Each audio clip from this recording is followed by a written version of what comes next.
이상하다. 이 얼굴 어디서 봤는데? 보경이 중얼거리며 영정사진을 더 자세히 들여다보려는 순간이었습니다. 갑자기 조문객 중 한 사람이 크게 외쳤습니다. 저, 저 아이, 저기, 회장님 생전 사진 속에 있던 그 아이야. 순식간에 수백 명의 시선이 보경에게 집중되었습니다. 웅성거리는 소리가 장례식장 전체를 뒤덮었고 보경은 갑작스러운 상황에 당황하여 그 자리에 얼어붙었습니다. 뭐라고요? 보경의 목소리가 떨렸습니다. 18살 소녀 강보경에게 갑자기 일어난 일상을 알아보겠습니다. 그 전에 구독과 좋아요는 저에게 큰 힘이 됩니다. 1챕터 시장의 소녀. 새벽 5시 강북의 오래된 재래시장에는 벌써 분주한 발걸음들이 들려오기 시작합니다. 그 중에서도 가장 부지런한 발걸음의 주인은 18살 소녀 강보경이었습니다. 작은 체구에 비해 놀라울 정도로 빠른 손놀림으로 어묵을 삶고 기름을 달구며 하루를 준비하는 보경의 모습은 이미 시장 사람들에게는 익숙한 풍경이 되어버렸죠. 할매, 또 약 안 드셨죠? 혈압약이 얼마나 중요한지 몰라요? 보경이 뜨거운 어묵 국물을 저으며 큰 소리로 외쳤습니다. 방 안에서 기침소리가 들려왔고 이어서 쇠약해진 목소리가 대답했습니다. 알았어. 우리 보경이가 그렇게 성화를 부리니 어쩔 수 없이 먹어야겠구나. 외할머니 박순덕은 올해 75입니다. 당뇨와 고혈압으로 몸이 많이 약해지셨지만 그래도 손녀 앞에서만큼은 아픈 내색을 하지 않으려 애쓰고 계셨죠. 하지만 보경의 예리한 눈에는 외할머니의 상태가 날로 나빠지고 있다는 것이 뻔히 보였습니다. 손님, 어묵 5개하고 튀김 3개 주세요. 단골 손님의 주문에 보경은 환한 미소를 지으며 정성스럽게 포장해드렸습니다. 하지만 그 미소 뒤에는 깊은 걱정이 숨어 있었죠. 어제 병원에서 받은 검사 결과지를 생각하니 가슴이 답답해졌습니다. 보경아, 할머니 상태가 많이 안 좋아졌어. 입원을 고려해봐야 할 것 같은데. 의사 선생님의 말이 아직도 귓가에 맴돌았습니다. 입원비만 해도 한 달에 200만 원은 넘을 텐데 어묵 장사로는 턱없이 부족한 금액이었죠. 오후가 되자 튀김기에서 지글지글 소리가 나기 시작했습니다. 새우튀김, 오징어튀김, 야채튀김까지 정성스럽게 만들어내는 보경의 손길에는 이미 수년간의 경험이 묻어나고 있었습니다. 고등학교를 포기한 지 벌써 3년이 흘렀지만 보경에게는 후회보다는 현실에 대한 책임감이 더 컸습니다. 보경아, 너 정말 대단하다. 내 나이에 이렇게 살림을 꾸려나가다니. 시장 아주머니들은 종종 이렇게 말했지만 보경은 그럴 때마다 씁쓸한 미소를 지을 뿐이었습니다. 대단한 게 아니라 어쩔 수 없는 선택이었거든요. 해가 뉘엿뉘엿 기울어갈 무렵 갑자기 시장 건너편 반찬 가게를 운영하는 김영자 아주머니가 보경의 가게 앞에 나타났습니다. 평소보다 심각한 표정을 짓고 있던 김영자는 주변을 둘러보더니 작은 목소리로 말을 꺼냈습니다. 보경아, 너 오늘 저녁에 시간 좀 있니? 우리 시장 사람들이랑 같이 갈 곳이 있는데. 아주 중요한 일이야. 뭔데요, 아주머니? 그렇게 심각하게 말씀하시니까 무서워요. 응, 장례식장이야. 우리 할머니들이 옛날에 많이 도움받았던 분이 돌아가셨다고 해서 다 같이 조문 가기로 했거든. 그런데 말이야. 김영자는 잠시 말을 멈추더니 보경의 얼굴을 유심히 들여다보았습니다. 너 정말 모르는구나. 내 엄마 얘기 말이야. 엄마요? 엄마가 뭐요? 보경의 목소리가 갑자기 떨렸습니다. 평생 엄마에 대한 이야기는 금기였거든요. 아니야. 나도 잘 모르는 일이고 그냥 조문이나 다녀오자. 강남에 있는 큰 장례식장이래. 보경은 잠시 머뭇거렸습니다. 외할머니 혼자 두고 나가는 것도 걱정이었고 갑자기 엄마 얘기가 나온 것도 신경 쓰였거든요. 하지만 김영자의 간절한 부탁과 평소 시장 사람들이 베풀어준 온정을 생각하니 거절하기가 어려웠습니다. 그때 방 안에서 외할머니의 목소리가 들려왔습니다. 보경아, 나 괜찮으니까 다녀와라. 시장 사람들이랑 정 나누고 사는 게 중요한 거야. 하지만 외할머니의 목소리에는 뭔가 떨리는 기색이 있었습니다. 할매, 정말 괜찮으세요? 그럼 저녁에 나갈 수 있지, 할매. 장례식엔 검은 옷 입고 가는 거 맞죠? 보경이 조심스럽게 물었습니다. 외할머니는 한참을 침묵하더니 손녀에게 고개를 끄덕이며 대답했습니다. 그래, 검은 옷 입고 가는 게 맞다. 우리 보경이 예의 바르게 조문하고 와. 그런데 보경아. 네, 할매. 혹시 거기서 이상한 일이 생기면 당황하지 말고 할머니한테 바로 전화해라. 알겠지? 보경은 고개를 갸웃거렸습니다. 왜 외할머니가 그런 말씀을 하시는지 이해할 수 없었거든요. 단순한 조문인데 무슨 이상한 일이 생긴다는 걸까요? 할매, 무슨 말씀이세요? 그냥 조문 다녀오는 건데. 아니야, 아무것도 아니야. 할머니가 괜한 걱정을 했구나. 외할머니는 서둘러 말을 돌렸지만 보경은 뭔가 석연치 않은 기분을 떨쳐낼 수 없었습니다. 보경은 그 장례식이 시장의 한 할머니가 오래전에 도움받았던 은인의 조문이라고만 생각했습니다. 하지만 운명이라는 것은 때로는 가장 평범한 순간에 가장 극적인 변화를 몰고 오는 법입니다. 보경은 아직 모르고 있었습니다. 그날 저녁 강남의 고급 장례식장에서 일어날 일이 자신의 인생을 송두리째 바꿔놓을 거라는 사실을 말이죠. 이 챕터 장례식장에 초대받지 못한 손님. 저녁 7시 강남의 고급 장례식장 앞에는 고급 승용차들이 줄지어 서 있었습니다. 보경은 시장 아주머니들과 함께 낡은 마을버스에서 내리며 눈을 크게 떴습니다. 지금까지 본 것 중 가장 웅장하고 화려한 건물이었거든요. 아주머니, 여기가 정말 장례식장이에요? 호텔 같은데. 보경이 놀란 목소리로 물었습니다. 그러게 말이야. 역시 재벌들은 죽어서도 다르구나. 김영자가 혀를 차며 대답했습니다. 이번에 돌아가신 분이 금천그룹 창업주래. 우리나라에서 손꼽히는 대기업이지. 보경은 고개를 끄덕이며 따라 걸었지만 마음 한편으로는 자신이 여기에 있는 것이 맞는지 의문이 들었습니다. 검은 원피스는 입었지만 다른 조문객들의 고급스러운 차림새와는 너무나 대조적이었거든요. 장례식장 안으로 들어서자 거대한 영정사진이 보경의 시선을 사로잡았습니다. 장도연 회장 1932-2024라고 적힌 현수막 아래 인자한 미소를 짓고 있는 노인의 사진이 걸려 있었습니다. 그 앞에는 수많은 화환과 조화들이 가득했고 검은 양복을 입은 사람들이 조용히 향을 피우고 있었습니다. 저기 상주가 계시는구나.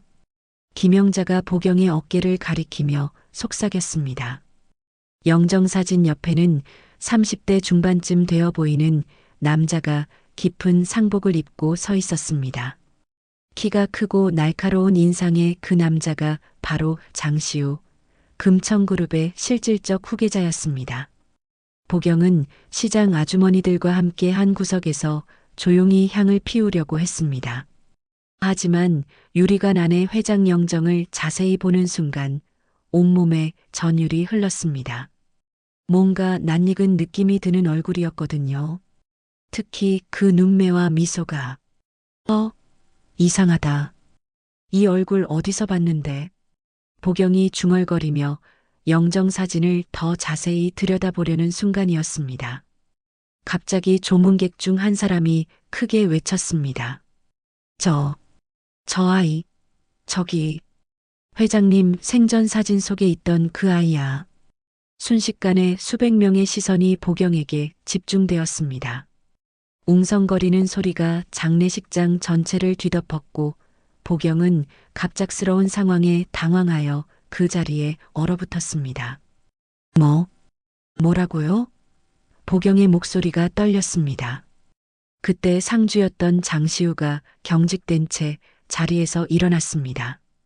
그의 얼굴은 창백해졌고 눈동자에는 충격과 당황이 가득했습니다.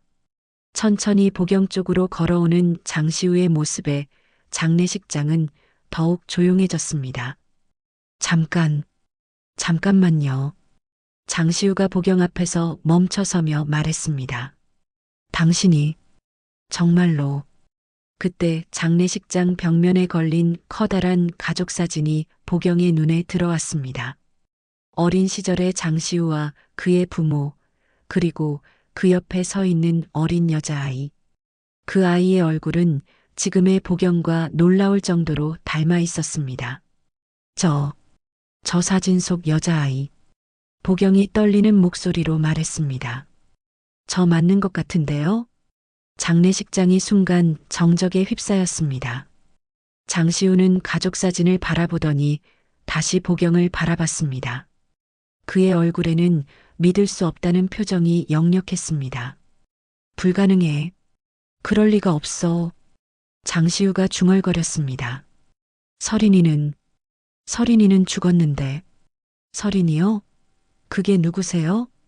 보경이 물었습니다. 그때 조문객들 사이에서 수군거리는 소리가 더욱 커졌습니다. 혹시 장서린 씨 딸이 아닐까? 그럼 회장님의 증손녀란 말이야? 아니야, 그럴 리 없어. 장서린은 아이도 없이 죽었다고 했는데. 하지만 저렇게 닮을 수가 있나? 장시우는 보경을 뚫어져라 바라보며 물었습니다. 당신 이름이 뭐죠?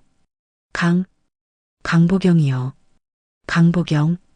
장시우가 그 이름을 되뇌더니 갑자기 얼굴이 더욱 창백해졌습니다. 어머니 성함이. 혹시 저는 외할머니와 단둘이 살아요. 부모님은 어릴 때 돌아가셨거든요.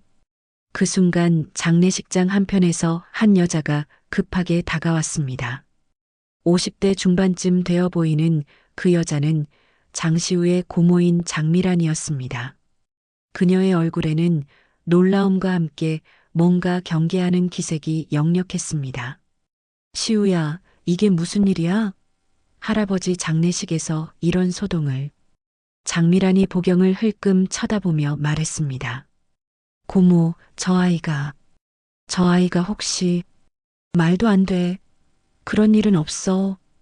장미란이 날카롭게 끼어들었습니다. 시우야, 정신 차려. 오늘은 할아버지를 보내드리는 날이야. 하지만 장시우는 보경에게서 눈을 떼지 못했습니다. 그 얼굴에서 돌아가신 어머니 장서린의 모습이 겹쳐 보이고 있었거든요. 당신, 혹시 목에 로켓 목걸이 같은 거 하고 있지 않나요? 장시우가 조심스럽게 물었습니다. 보경은 깜짝 놀라며 옷깃을 만졌습니다. 평상시에는 옷 안에 숨겨두었던 낡은 로켓 목걸이가 있었거든요. 어떻게 알았어요? 그 순간 장례식장은 완전한 혼란에 빠졌습니다. 기자들이 어디서 나타났는지 카메라 플래시가 터지기 시작했고 조문객들의 웅성거림은 더욱 커졌습니다. 장시우는 급하게 보경의 팔을 잡으며 말했습니다. 잠깐만요. 저와 따로 얘기 좀 할 수 있을까요? 보경은 혼란스러웠습니다. 단순한 조문이라고 생각했던 이 자리에서 도대체 무슨 일이 벌어지고 있는 건지 도무지 이해할 수 없었거든요. 하지만 그녀는 아직 몰랐습니다. 이것이 자신의 숨겨진 과거와 진실을 마주하게 될 첫 번째 순간이라는 것을 말이죠. 3챕터 닫힌 문을 두드리다. 그날 밤 9시 보경은 끌려가듯 장시우의 비서에게 이끌려 장례식장 최고급 VIP룸으로 안내되었습니다. 시장 아주머니들은 먼저 돌아가라고 했지만 김영자만은 걱정스러운 표정으로 무슨 일 있으면 바로 전화해라며 당부했습니다. 여기 앉으세요. 장시우가 가죽 소파를 가리키며 말했습니다. 그의 목소리에는 여전히 떨림이 남아 있었습니다. 보경은 주변을 둘러보며 입을 다물지 못했습니다. 호텔 최고급 스위트룸보다도 화려한 이 공간에는 거대한 가족 사진들이 벽면을 가득 메우고 있었습니다.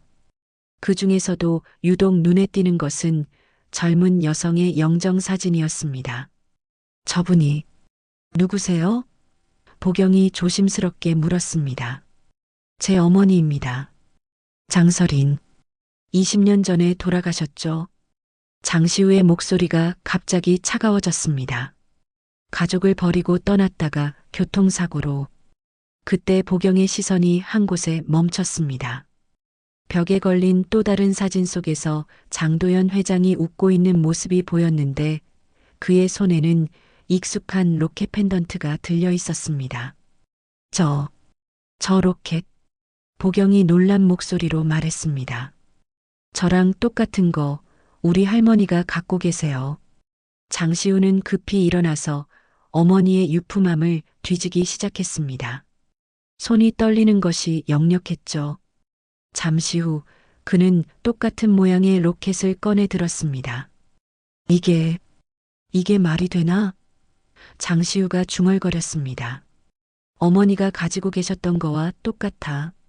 보여주세요. 보경이 자신의 목걸이를 꺼내며 말했습니다. 두 로켓은 정말로 똑같았습니다. 마치 한 쌍처럼 만들어진 것 같았죠. 당신 할머니, 지금 어디에 계세요? 장시우가 급하게 물었습니다. 강북 재래시장에. 근데 왜 이런 걸 물어보세요? 도대체 무슨 일인지 모르겠어요. 장시우는 비서에게 전화를 걸었습니다. 김 비서, 지금 당장 강북 재래시장으로 가서 박순덕이라는 분을 모셔와요. 정중하게 하지만 빨리요. 네. 지금 밤인데 무슨. 보경이 당황하며 말했습니다. 죄송하지만 이 일은 미룰 수 없습니다. 제발 협조해 주세요. 1시간 후 외할머니 박순덕이 휠체어에 앉은 채로 VIP룸에 도착했습니다. 보경을 보자마자 안도의 한숨을 내쉬었지만 장시우를 마주하는 순간 얼굴이 창백해졌습니다. 할매, 괜찮으세요? 갑자기 이렇게 나오시면 어떻게 해요? 보경이 달려가 외할머니의 손을 잡았습니다. 보경아, 괜찮다. 할머니는 괜찮아. 하지만 박순덕의 목소리는 떨리고 있었습니다. 장시우가 앞으로 나서며 정중하게 인사했습니다.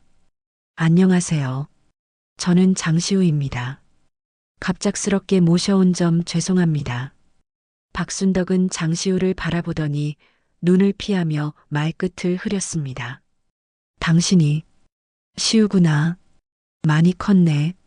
할머니, 저를 아세요? 장시우가 놀라며 물었습니다. 아니야. 그냥 닮았다 싶어서. 박순덕이 얼버무렸습니다. 보경은 이 상황이 점점 이상해지고 있다는 것을 느꼈습니다. 할매, 도대체 무슨 일이에요? 왜 다들 저를 이상하게 보는 거예요? 그때 장시우가 2개의 로켓을 테이블 위에 나란히 놓았습니다. 할머니, 이것 좀 보세요. 보경이가 가지고 있던 것과 똑같은 게 저희 어머니 유품에 있었어요. 박순덕은 로켓을 보자마자 온몸이 떨리기 시작했습니다. 그게 어떻게... 할머니, 제발 진실을 말씀해 주세요. 보경이는 정말 누구입니까? 박순덕은 한참을 침묵하다가 결국 눈물을 흘리며 입을 열었습니다. 미안하다 보경아. 할머니가 너에게 거짓말을 했구나. 할매, 무슨 말씀이세요? 넌 도연이 회장님의 손녀다. 내 친엄마는 장설인이야. 보경은 그 말을 듣고 주저앉을 뻔했습니다. 뭐라고요? 그럴 리가 없어요. 저는 강보경이에요. 보경이라는 이름도 내 엄마가 지어준 이름이야. 장보경. 그게 내 진짜 이름이었어. 장시우는 의자에 털썩 주저앉았습니다. 그럼 보경이는 제 사촌 동생이라는 말씀이세요? 그래. 서린이가 낳은 딸이니까. 박순덕이 울먹이며 계속했습니다. 20년 전에 서린이와 내 아버지가 교통사고로 죽었을 때 너는 겨우 돌이 지난 아기였어. 장씨 가문에서는 서린이를 이미 가문에서 쫓아낸 상태였고 너까지 알게 되면 또 어떤 일이 생길지 몰라서 그래서 숨기고 키우신 거군요. 장시우가 이해했다는 듯 고개를 끄덕였습니다. 그 집안은 내 엄마를 죽은 사람 취급했어. 널 알면 또 숨통을 조일 거야. 그래서 할머니가 강씨 성을 써서 널 키운 거야. 보경은 충격에 빠져 아무 말도 할 수 없었습니다. 지금까지 자신이 알고 있던 모든 것이 거짓이었다니. 할매. 그럼 제가 정말로 재벌 손녀라는 거예요? 그래. 미안해 보경아. 할머니가 너를 속였어. 그때 갑자기 문이 열리며 장미란이 들어왔습니다. 그녀의 얼굴에는 차가운 분노가 가득했습니다. 역시 그랬군요. 이런 일이 일어날 줄 알았어요. 고모. 장시우가 놀라며 일어났습니다. 시우야, 당신도 이제 알았겠지만 이 일은 우리 가문에 큰 위협이 될 수 있어요. 신중하게 처리해야 합니다. 장미라는 보경을 차갑게 바라보며 말했습니다. 아가씨, 당신이 우리 핏줄인 건 인정하겠어요. 하지만 그렇다고 해서 갑자기 나타나서 우리 가문의 일에 끼어들 생각은 하지 마세요. 보경은 그제야 상황을 이해하기 시작했습니다. 자신의 등장이 이 거대한 재벌 가문에 어떤 파장을 일으킬지 말이죠. 4챕터 뒤엉킨 피, 드러나는 가문. 장미란의 차가운 시선을 받으며 보경은 온몸이 굳어지는 것을 느꼈습니다. 하지만 외할머니 박순덕은 더 이상 숨길 수 없다는 듯이 모든 것을 털어놓기 시작했습니다. 20년 전, 서린이는 이 집안의 막내딸이었어요. 박순덕이 떨리는 목소리로 말했습니다. 하지만 평범한 회사원인 강민호와 사랑에 빠졌죠. 도연 회장님은 결사 반대하셨어요. 장시우는 어머니에 대한 이야기를 처음 자세히 듣게 되어 숨을 죽이고 들었습니다. 그동안 가족들은 장서린에 대한 이야기를 금기시해 왔거든요. 서린이는 그래도 포기하지 않았어요. 사랑이 신분보다 중요하다면서 결국 집안의 반대를 무릅쓰고 민호와 결혼했죠. 그래서 가문에서 쫓겨난 거군요. 장시우가 중얼거렸습니다. 쫓겨난 정도가 아니었어요. 박순덕이 목소리를 높였습니다. 도연 회장님은 서린이를 완전히 가문에서 지워버렸어요. 가족 사진에서도 제거하고 모든 기록을 없애버렸죠. 마치 처음부터 그런 딸은 없었던 것처럼. 보경은 충격에 빠져 있었습니다. 그럼 제 엄마는 정말로 버림받은 거예요? 서린이와 민호는 작은 아파트에서 어렵게 살았어요. 하지만 행복해했죠. 그리고 너를 낳았을 때는 정말 좋아했어. 박순덕의 눈에 눈물이 고였습니다. 장미란이 냉소적으로 웃으며 끼어들었습니다. 그래서 결국 어떻게 됐나요? 가난하게 살다가 교통사고로 죽었잖아요.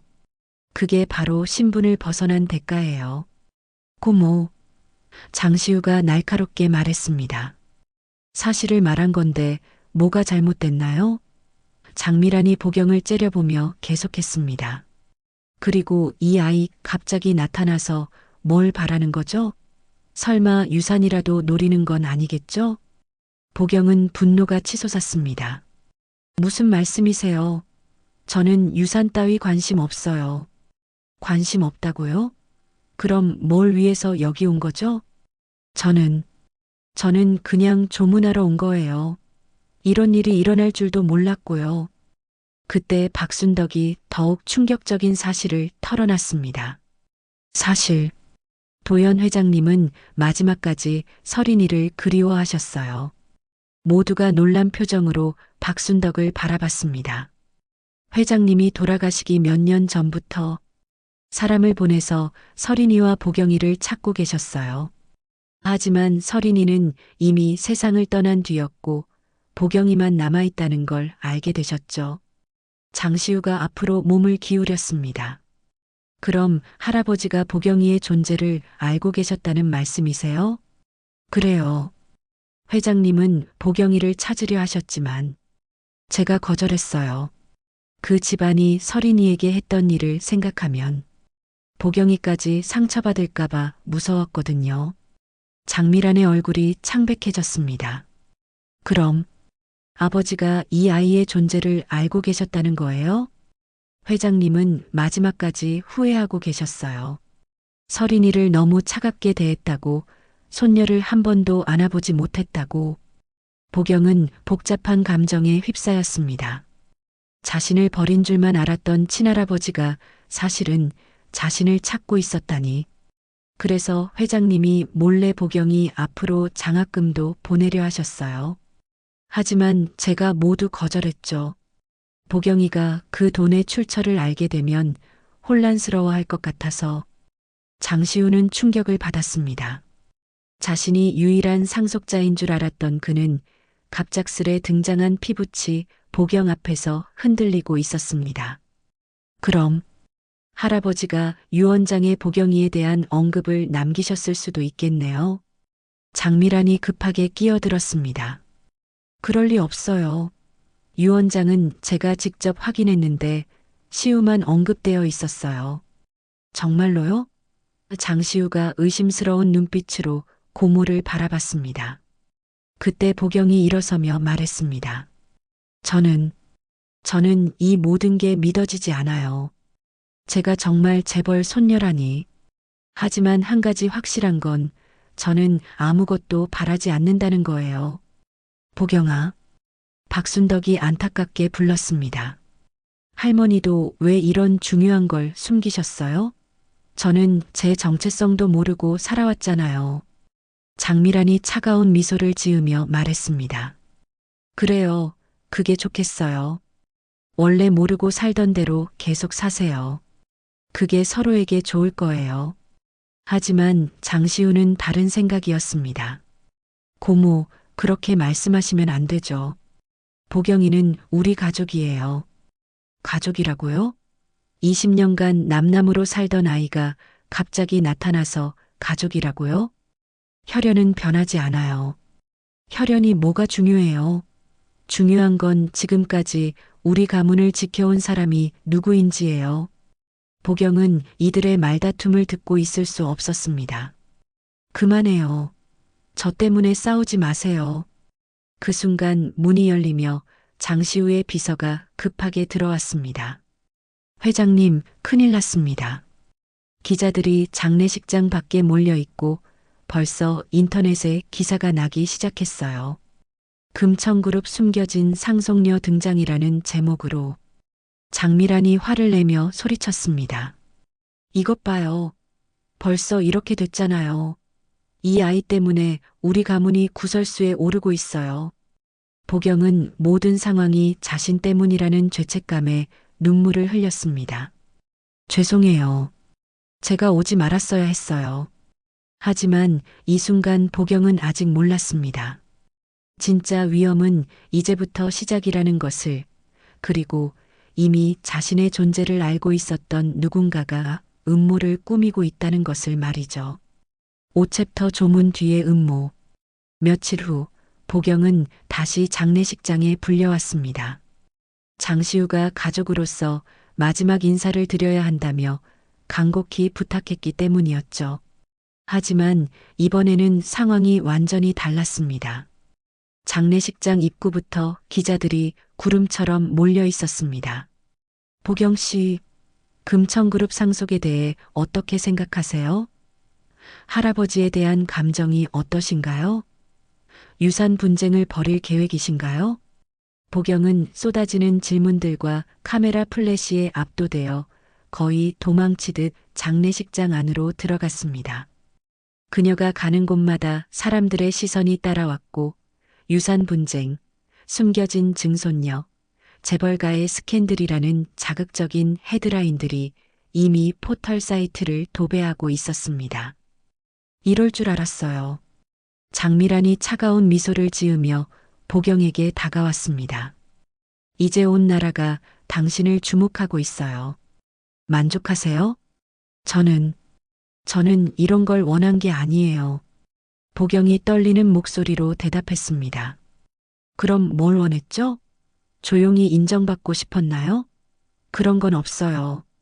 재벌가에 발을 들여놓는 순간 모든 게 공개되는 거예요. 장시우가 나타나서 고모를 말렸습니다. 고모, 그만하세요. 보경이는 아직 상황을 이해하지 못해요. 이해하지 못한다고요? 그럼 언제까지 철없는 아이 취급할 거예요? 그날 밤 보경은 기진맥진한 상태로 강북 재래시장의 집으로 돌아왔습니다. 외할머니는 침대에 누워 컨디션이 더욱 안 좋아 보였습니다. 하루 종일 이어진 기자들의 전화와 방문 때문에 스트레스를 많이 받으신 모양이었죠. 할매, 괜찮으세요? 약은 드셨어요? 보경아, 미안해. 할머니 때문에 내가 이런 고생을. 박순덕이 미안해하며 말했습니다. 아니에요, 할매. 할머니 잘못이 아니에요. 보경은 외할머니 곁에 앉아서 하루 있었던 일들을 털어놨습니다. 기자들의 무차별적인 질문, 장미란의 차가운 반응, 그리고 자신이 알지 못했던 가족들의 복잡한 관계까지. 보경아, 너무 힘들면 그만두는 것도. 박순덕이 조심스럽게 말을 꺼냈습니다. 할매, 저 도망치고 싶지 않아요.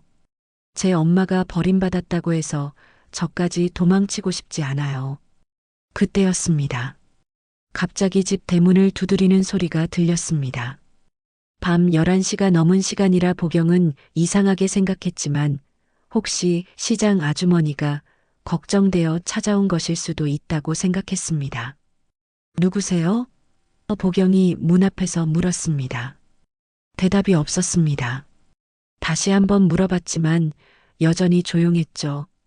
보경은 이상해서 문을 조금 열어보려고 했습니다. 그 순간 검은 옷을 입은 괴한 두 명이 갑자기 문을 밀고 들어왔습니다. 으악! 보경이 비명을 질렀습니다. 조용히 해. 소리 지르면 할머니가 다친다. 그중 한 명이 협박했습니다. 뭘 원하는 거예요? 돈이면 없어요. 돈이 아니야. 너 때문에 시끄러워진 모든 걸 정리하러 왔어. 괴한들은 집안을 뒤지기 시작했습니다. 무엇을 찾는 건지 알 수 없었지만 분명한 건 보경과 관련된 무언가를 찾고 있다는 것이었습니다. 보경아, 외할머니가 침실에서 나오려고 하다가 넘어지면서 머리를 세게 부딪혔습니다. 할매, 보경이 달려갔지만 박순덕은 이미 의식을 잃은 상태였습니다. 머리에서 피가 흘러내리고 있었죠. 119 불러야 해요. 보경이 울면서 소리쳤습니다. 괴한들은 보경이 외할머니를 돌보는 틈에 무언가를 가지고 사라졌습니다. 보경은 급히 구급차를 불렀고 외할머니는 응급실로 실려갔습니다. 병원 응급실 앞에서 기다리고 있던 보경에게 간호사가 다가왔습니다. 보호자분이세요? 환자분이 의식을 회복하셨는데 계속 누군가를 찾고 계세요. 보경이 응급실로 들어가자 외할머니가 힘없는 목소리로 말했습니다. 보경아, 로켓은 괜찮니? 로켓이요? 아, 제 목걸이요? 괜찮아요, 할머니. 다행이다. 그게 제일 중요한 거야. 그때 응급실 문이 열리며 장미란이 들어왔습니다. 보경은 깜짝 놀랐습니다. 어떻게 이곳을 알고 온 걸까요? 어머, 이런 일이 있었군요. 장미란이 가짜 걱정스러운 표정을 지으며 말했습니다. 보경이도 많이 놀랐겠어요. 어떻게 여기를 알고 오셨어요? 뉴스에 나왔더라고요. 금천그룹 관련 소녀의 집에 도둑 침입이라고.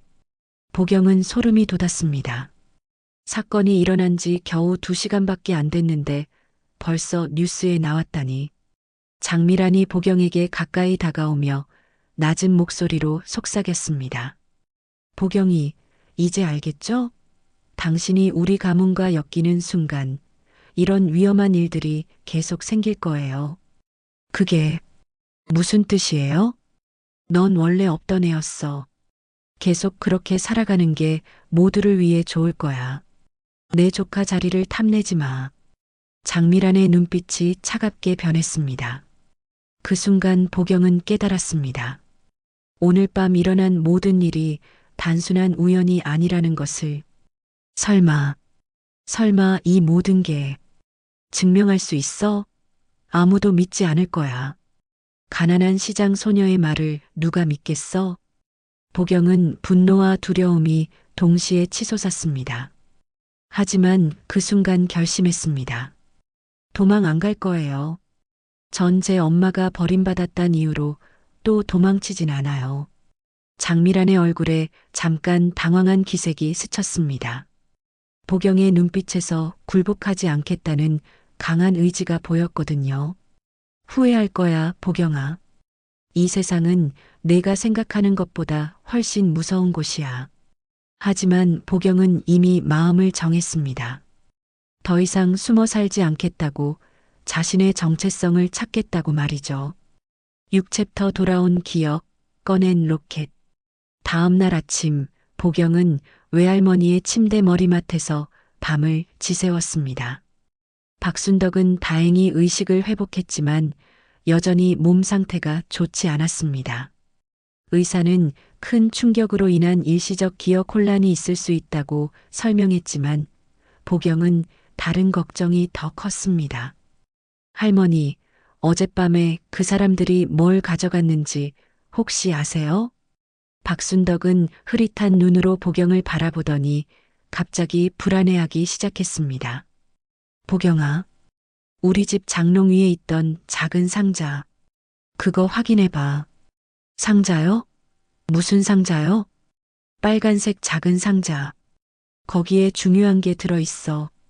보경은 급히 집으로 돌아가서 확인해 봤습니다. 할머니가 말한 빨간 상자는 사라져 있었습니다. 그 자리에는 흩어진 종이들과 부러진 장식품들만 남아 있었죠. 병원으로 돌아온 보경이 상황을 설명하자 박순덕의 얼굴이 창백해졌습니다. 그 상자에 뭐가 들어 있었던 거예요, 할머니? 내 엄마의 일기와 사진들이 들어 있었어. 그리고 박순덕이 말을 멈췄습니다. 그리고 뭐요? 도연 회장님이 서린이에게 마지막으로 쓴 편지. 보경은 충격을 받았습니다. 할아버지가 엄마에게 편지를? 그래. 서린이가 죽기 직전에 회장님이 화해하고 싶어 하셨거든. 하지만 너무 늦었지. 그때 보경은 자신의 목에 걸린 낡은 로켓을 만졌습니다. 어제 괴한들이 이것까지는 가져가지 못했다는 것이 다행이었습니다. 할머니, 이 로켓 안에 뭐가 들어있는지 아세요? 박순덕은 잠시 망설이더니 고개를 끄덕였습니다. 열어봐. 이제 모든 걸 알 때가 됐어. 보경은 조심스럽게 로켓을 열었습니다. 그 안에는 작은 사진이 들어있었는데 엄마 장서린과 장도연 회장이 함께 웃고 있는 모습이었습니다. 그런데 사진 뒤에는 손글씨로 메모가 적혀 있었습니다. 서린이 딸 보경. 이 아이는 우리 장씨 가문의 희망. 보경은 그 글씨를 보고 눈물이 났습니다. 할아버지가 직접 쓰신 거예요? 그래. 내가 태어났을 때 회장님이 몰래 보러 오셨어. 서린이 몰래 말이야. 그때 너를 보시고는 이 아이는 우리 가문을 이어갈 아이다라고 하셨지. 그런데 왜 저를 찾지 않으셨어요? 서린이가 반대했어. 아버지가 날 버렸는데 내 딸까지 그 고생을 시킬 순 없다고. 보경은 복잡한 마음이 들었습니다. 그동안 자신을 버린 줄만 알았던 할아버지가 사실은 자신을 그리워하고 있었다니. 그때 장시우가 병실로 들어왔습니다. 보경이 괜찮아요? 어젯밤 일 들었어요. 오빠. 보경이 처음으로 장시우를 오빠라고 불렀습니다. 장시우는 그 한마디에 가슴이 뭉클해졌습니다. 네, 이제 정말 가족이네요. 하지만 곧 심각한 표정이 되었습니다. 보경이 할아버지가 비밀리에 유언장을 수정하셨다는 정보를 들었어요. 유언장을요? 네, 회장님의 개인 비서였던 김 비서가 따로 저장해둔 파일이 있다고 해요. USB에 말이죠. 박순덕이 갑자기 기억이 났다는 듯이 말했습니다. 맞아. 김 비서님이 그런 말씀을 하셨어. 회장님이 마지막에 뭔가 중요한 걸 맡기셨다고. 그런데 문제가 있어요. 장시우의 얼굴이 어두워졌습니다. 김 비서가 갑자기 해고됐어요. 어젯밤 보경이 집에 도둑이 든 바로 그 시간에 말이죠. 보경은 소름이 돋았습니다. 그럼 이 모든 게 계획된 일이었다는 거예요? 누군가 유언장의 내용을 숨기려고 하는 것 같아요. 그때 박순덕이 보경의 손을 꽉 잡으며 말했습니다. 보경아, 너는 포기하면 안 돼. 내 엄마를 위해서라도. 할머니. 서린이는 끝까지 자존심을 지켰어. 가난해도 버림받아도 당당하게 살았지. 너도 그래야 해. 보경은 결심을 굳혔습니다. 오빠 김 비서님을 찾아서 만날 수 있을까요? 위험할 수도 있어요. 이미 누군가 김 비서를 해고시킬 정도로 적극적으로 움직이고 있거든요. 그래도 해야 해요. 진실을 알아야 해요. 다음 날 장시우의 도움으로 보경은 김 비서를 만날 수 있었습니다. 은퇴한 김 비서는 조용한 카페에서 보경을 보자마자 눈물을 흘렸습니다. 정말로 서린 양의 딸이군요. 너무 닮았어요. 김 비서님, 할아버지가 정말로 유언장을 수정하셨나요? 김 비서는 주변을 둘러보더니 조심스럽게 USB를 꺼냈습니다. 회장님이 마지막에 이것을 제게 맡기셨어요.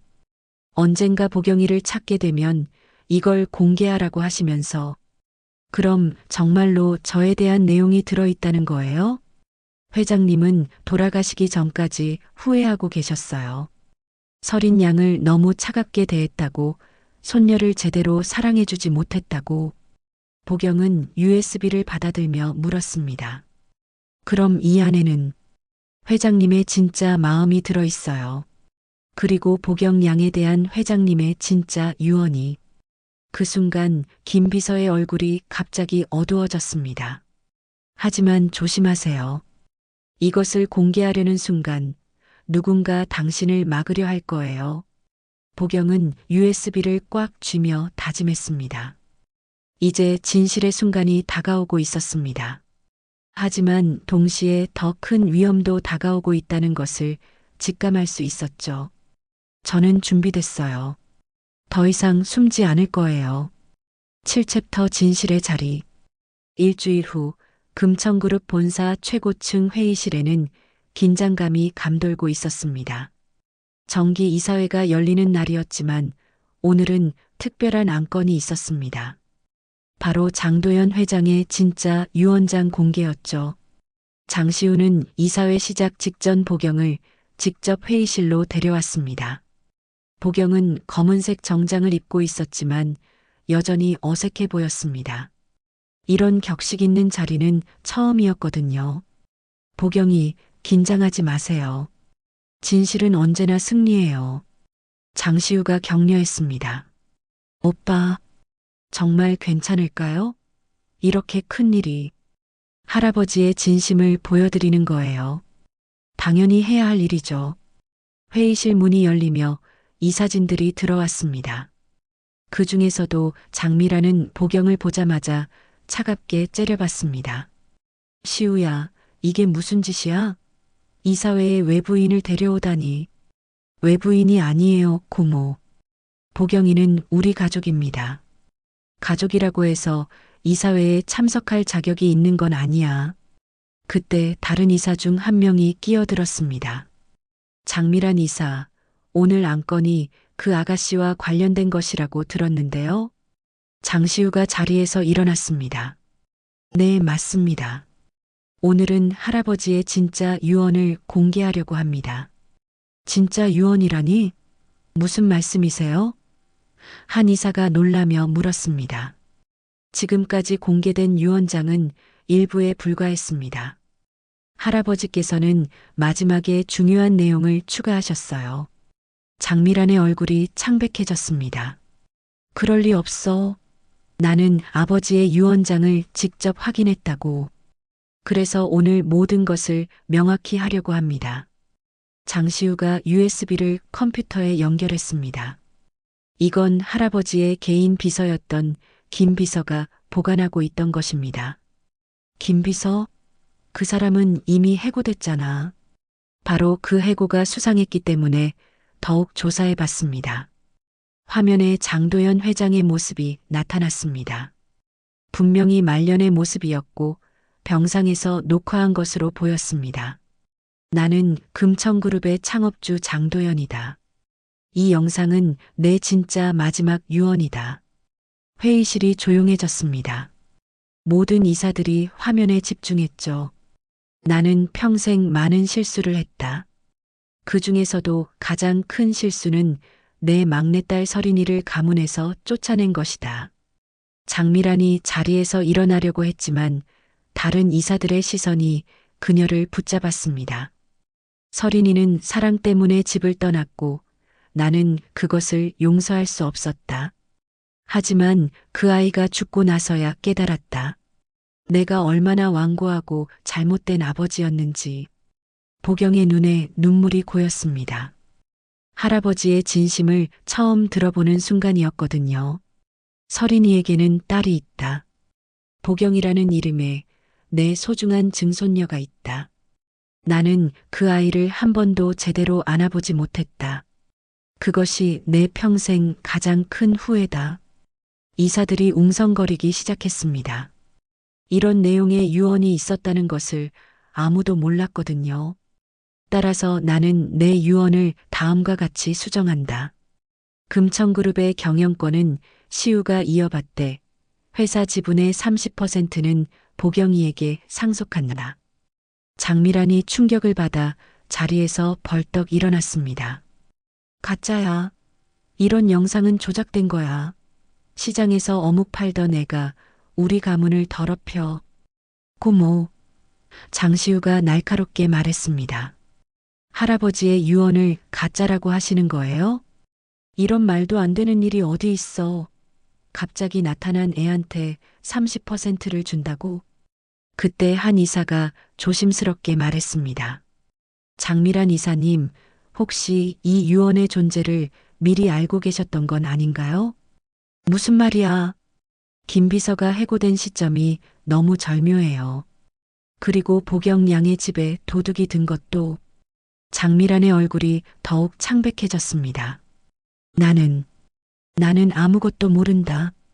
그때 장시우가 법적 친자 확인서를 꺼냈습니다. 혹시 보경이의 혈연 관계를 의심하시는 분이 있으실까봐 준비했습니다. DNA 검사 결과 99.9% 일치합니다. 이사들은 더 이상 의심할 여지가 없었습니다.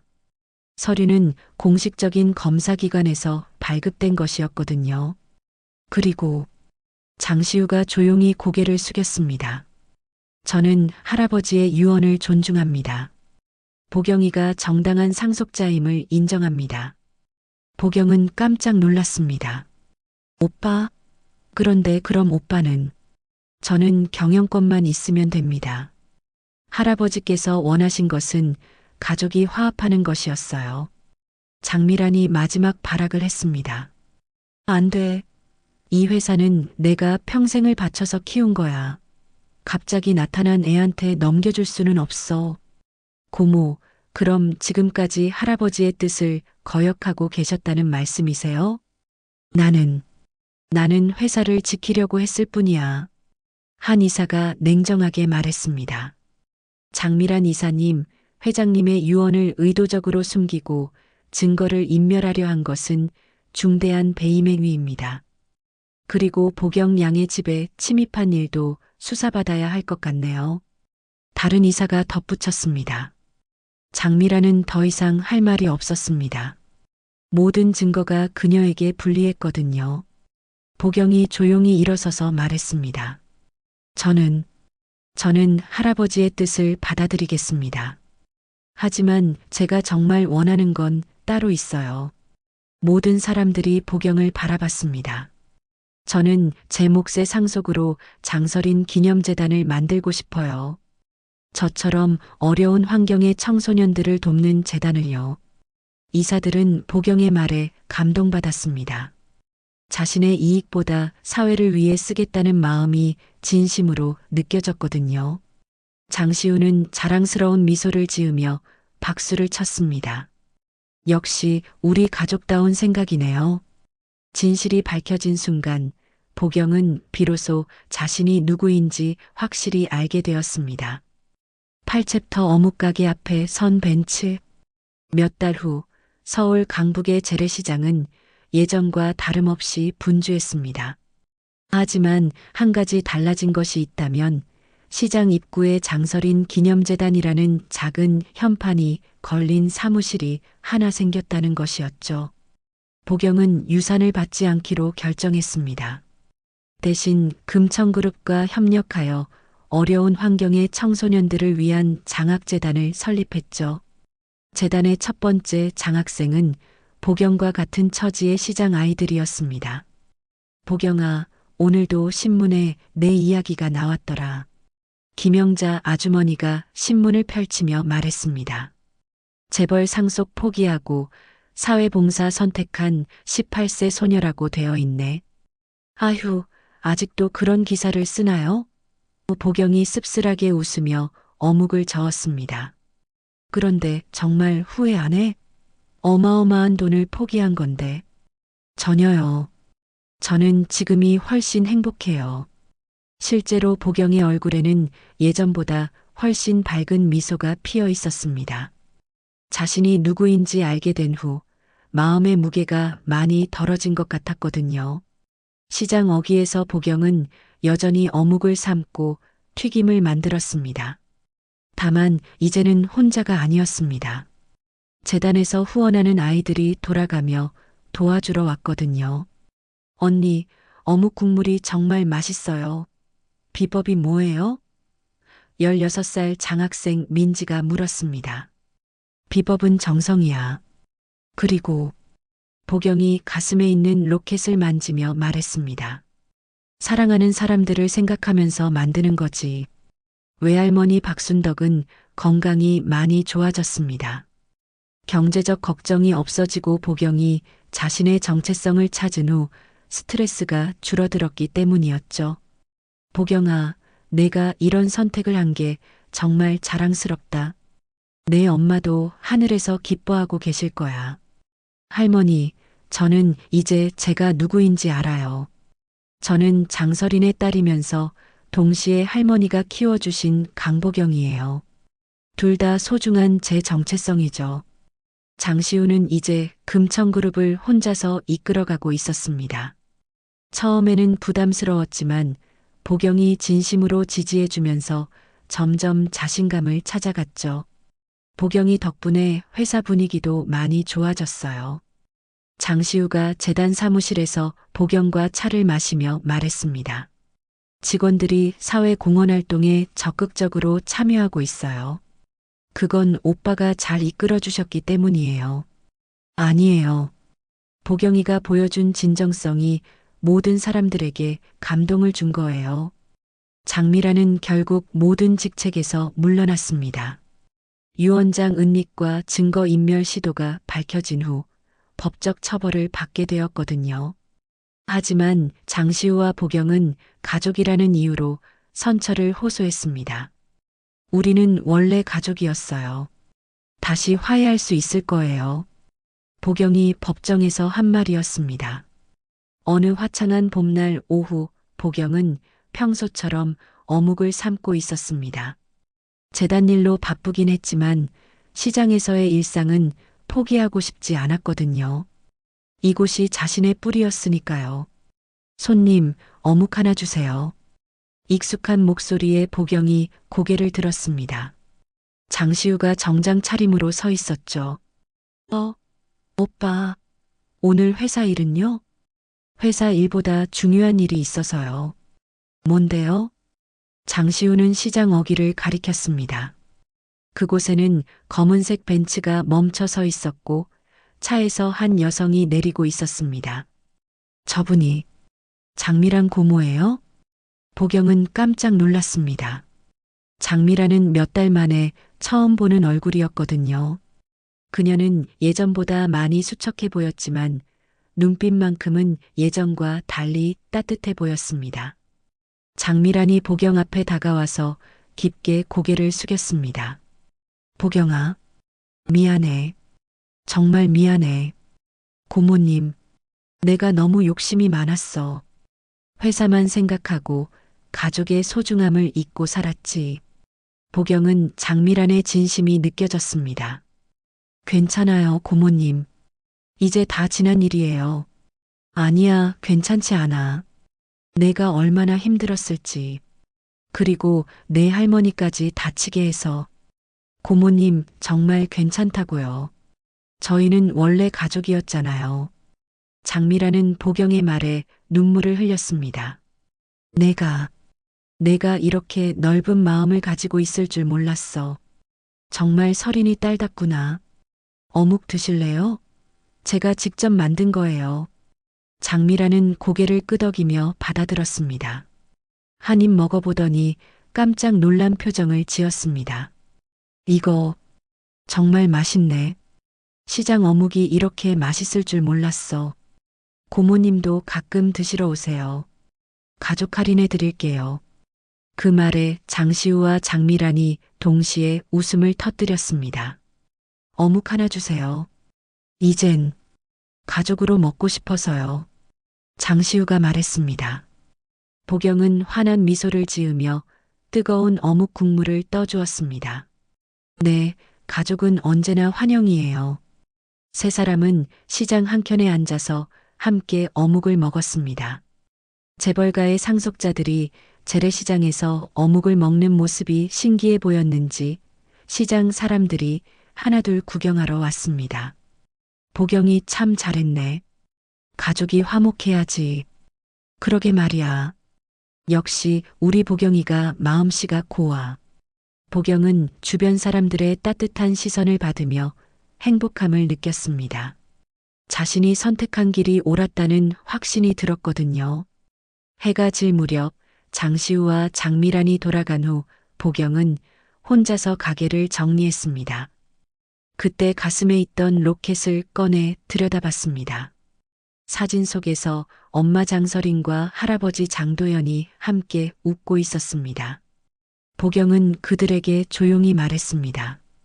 엄마, 할아버지, 이제 저희 가족 모두 화해했어요. 그리고 저는 제가 원하는 삶을 살고 있어요.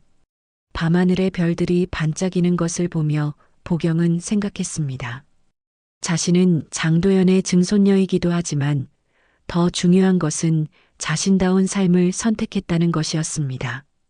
설인의 딸로 장도연의 증손녀로 하지만 무엇보다 자신답게 살아가는 길을 선택한 강보경으로 말이죠. 끝으로 이 이야기의 교훈은 시장 소녀 보경이 재벌가에 숨겨진 혈통임이 드러나는 과정은 피보다 중요한 것은 진심과 선택임을 보여준다. 외할머니의 희생과 장시우의 양보는 권력과 재산보다 가족의 의미가 삶의 진정한 가치임을 깨닫게 한다. 보경이 유산 대신 장학재단을 세운 결말은 시청자에게 나눔과 화해가 진정한 성공임을 일깨우며 각자의 삶에서 용기 있는 선택과 진실의 힘을 돌아보게 한다.